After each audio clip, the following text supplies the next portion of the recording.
Hello दोस्तों, स्वागत है आप सभी का हमारे यूट्यूब चैनल और प्रिपरेशन बोर्ड में, जहां हम तैयारी कर रहे हैं बोर्ड की। ठीक, आज हम मेरा टॉपिक है क्लास 10 की सीरीज़ में हमने बहुत सारा पढ़ लिया है। आज हम स्टार्ट करेंगे क्लास 12 की सीरीज़ में, जो सेकंड चैप्टर है। ठीक, प्रजनन। उसमें पढ़ना है हमको पुरुष जनन तंत्र, मादा जनन तंत्र और भी बहुत सारी चीज़ें हैं। ठीक, उसमें हम पहला पढ़ेंगे पुरुष जनन तंत्र के बारे में। ठीक, तो पहले हम पढ़ेंगे, इसमें जितने फिगर होते हैं उनके नाम को देख लेंगे। उसके बाद हम इसके बारे में पढ़ेंगे कि इनके काम क्या होते हैं, इनकी संरचनाएं कैसी होती हैं, कहाँ स्थित होते हैं और क्या काम करते हैं। ठीक है, चलिए अब आपको ये पूरा रहा पुरुष जनन तंत्र का फिगर। इसमें क्या क्या चीज़ें होती हैं, तो पहले आपको याद रखना है कि इसमें दो जनन अंग होते हैं। एक होता है शिश्न होता है, एक होता है और एक होता है हमारा वृषण। ठीक, तो आपको याद रखना है कि मुख्य जननांग कौन होते हैं। जननांग का मतलब कि जो जनन करने में सहायता करते हैं वो कौन कौन से अंग हैं। तो आपको याद रखना है, एक याद रखना है शिश्न, जिसे आप पेनिस कहते हो। ठीक, और एक आपको याद रखना है वृषण। ठीक, जिसे आप क्या कहते हो, टेस्टिस। ठीक, अब आइए फिगर में देखते हैं। ठीक, तो पहला है, यहाँ पे नीचे स्टार्ट करते हैं। ठीक, ये हो गया वृषण। ये क्या है, वृषण हो गया। दो वृषण होते हैं। ठीक, मतलब अगर आप जोड़ी में कहेंगे तो एक जोड़ी होता है, लेकिन आप संख्या में कहेंगे तो दो होता है। सम है, यानी लेफ्ट और राइट साइड होता है। ठीक, इसके बाद ऊपर एक झिल्ली लगी होती है, जिसे हम क्या कहते हैं, वृषण कोष कहते हैं। लेकिन जब वृषण के ऊपर एक थैलीनुमा संरचना होती है जो ऊपर से लगी होती है, उसे हम कहते हैं अधिवृषण। ठीक, तो कोष मतलब क्या होता है, कोष का मतलब होता है कि किसी चीज़ में को रखना। जैसे आप घर में कोई कमरा होगा जिसमें सामान रखा जाता है, तो वैसे ही वृषण के ऊपर जो झिल्ली होती है, वृषण में जो जिसमें रहता है, उसे हम कहते हैं वृषण कोष। लेकिन उसके ऊपर एक पतली झिल्ली होती है जो वृषण को, ठीक, जो वृषण को किससे जोड़ता है, ये जो शुक्रवाहिकाएं दिख रही हैं आपको, इससे जोड़ता है। इसे हम कहते हैं अधिवृषण। ठीक, अधिवृषण हो गया। तो पहले हमने समझ लिया वृषण, ये संख्या में देखेंगे दो होता है, जोड़ी में कितने होते हैं, एक होता है।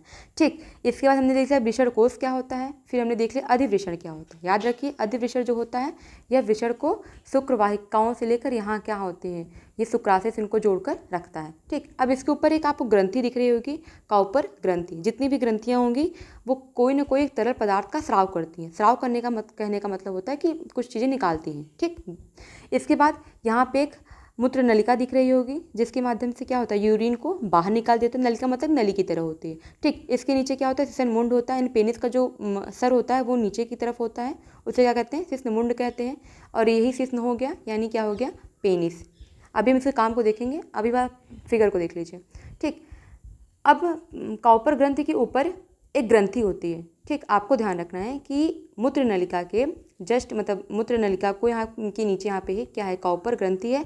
और काउपर ग्रंथि के जस्ट ऊपर कौन सी ग्रंथि होती है, प्रोस्टेट ग्रंथि होती है। ठीक, इसके बाद हमने अभी बताया कि अधिवृषण को, वृषण को जो शुक्रवाहिकाओं से जोड़ कर रखता है, तो ये क्या हो गया, ये हो गई शुक्रवाहक, यानी शुक्राणु को ले जाने वाली। तो क्या हो गई, शुक्रवाहक हो गई। ठीक, इसके बाद हम पढ़ेंगे शुक्राशय क्या होता है। ठीक, तो शुक्राशय भी काम करेगा, क्या काम करता है, शुक्राणुओं को पोषण देने का काम करता है। ठीक, तो ये शुक्राशय हो गया, जो आपको कुछ कुंडली नुमा संरचनाएं दिख रही होंगी इधर, ये यहाँ से लेकर ये चीज़ और फिर ये चीज़, ये क्या है, ये है पूरा शुक्राशय, यानी ये वाला पार्ट और ये वाला पार्ट। ठीक, इसके बाद है मूत्रवाहिनियाँ। मूत्रवाहिनियों में क्या होता है, मतलब कि यूरिन को ले जाने वाली जो वाहिनी होती है उसे हम मूत्रवाहिनियाँ कहते हैं। वाहिनी का मतलब होता है एक नली होती है जो रास्ता देती है। ठीक, तो ये क्या हो गई, मूत्रवाहिनियाँ हो गई। उसके बाद यूरिन जहाँ इकट्ठा रहता है उसे हम कहते हैं मूत्राशय।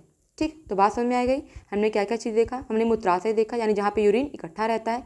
उसके बाद यूरिन आता कहाँ से है, तो मूत्रवाहिनियों से आता है। इसके बाद हमने देखा कि अधिवृषण से, अधिवृषण के नीचे वृषण होता है, वृषण संख्या 2 होती है, जोड़ी में एक होता है। इसके ऊपर एक पतली झिल्ली होती है जो वहाँ से अटैच होती है प्रोस्टेट यानी शुक्राशय से, उसे हम शुक्रवाहक कहते हैं। ठीक, ये कॉपर ग्रंथि हो गया, प्रोस्टेट ग्रंथि हो गया।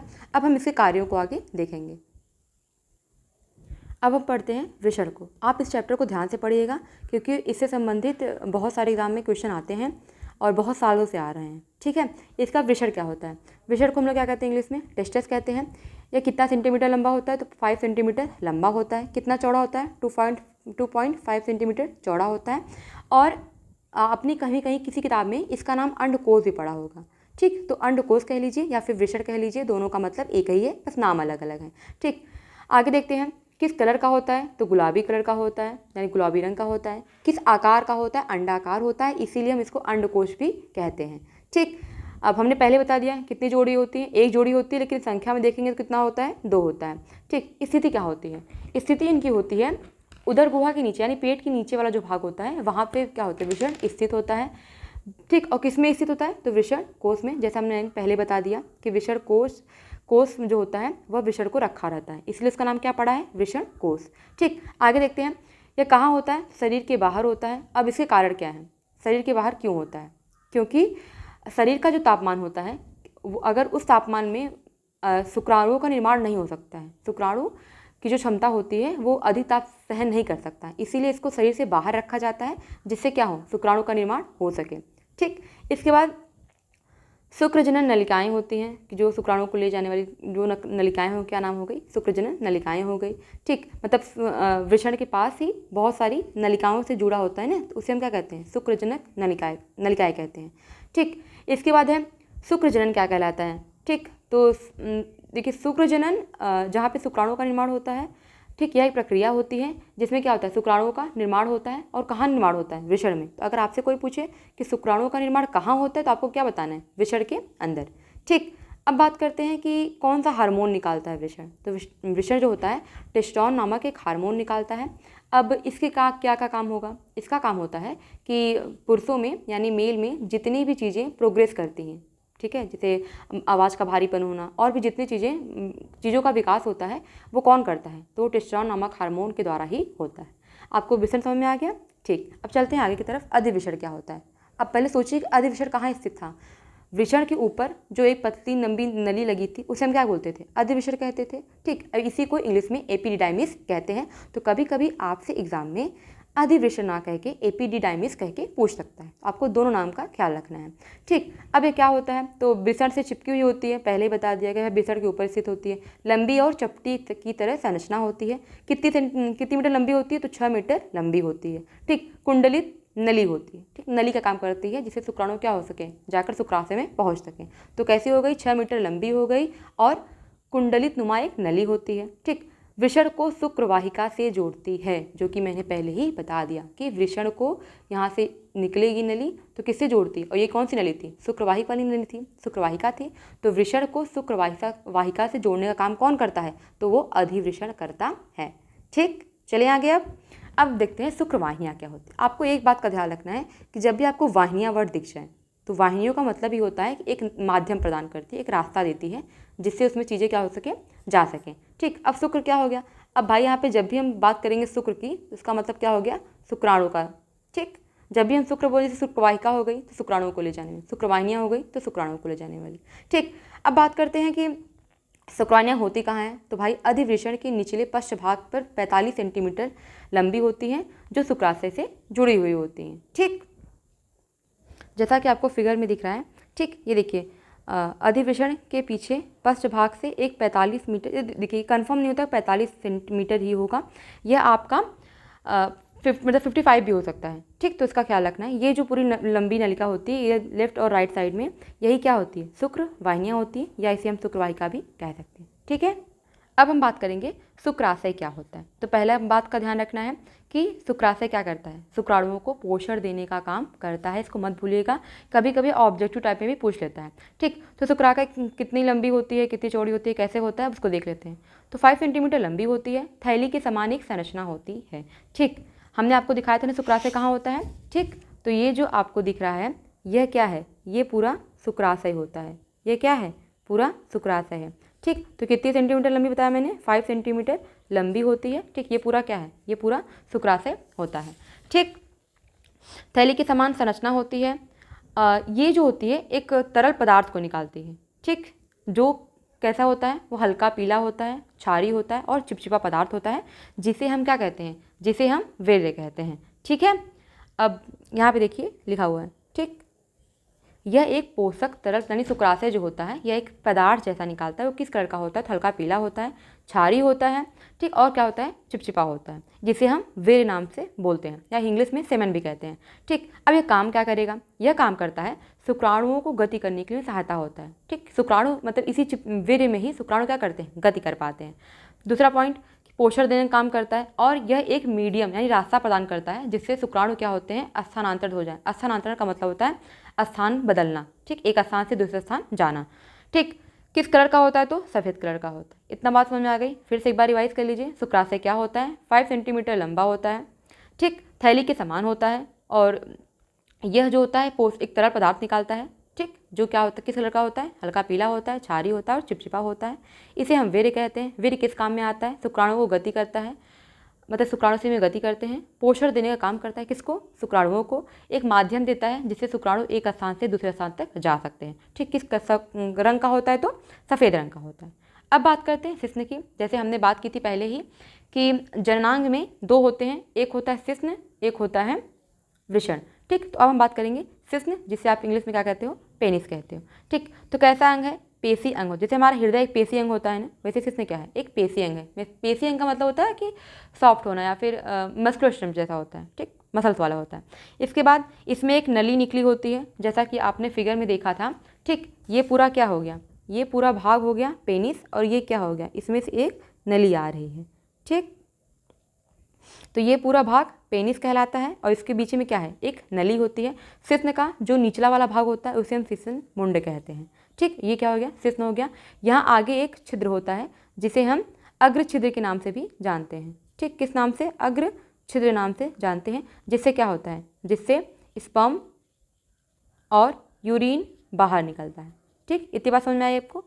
शिश्न में क्या क्या चीज़ हो गई, शिश्न मुंड हो गया, शिश्न हो गया और आगे की तरफ एक छिद्र होता है जिससे स्पर्म या फिर शुक्राणु जो होते हैं बाहर निकलता है। तो वही लिखा हुआ है, शुक्राणु और यूरिन को बाहर निकालने में मदद करता है शिश्न, ठीक।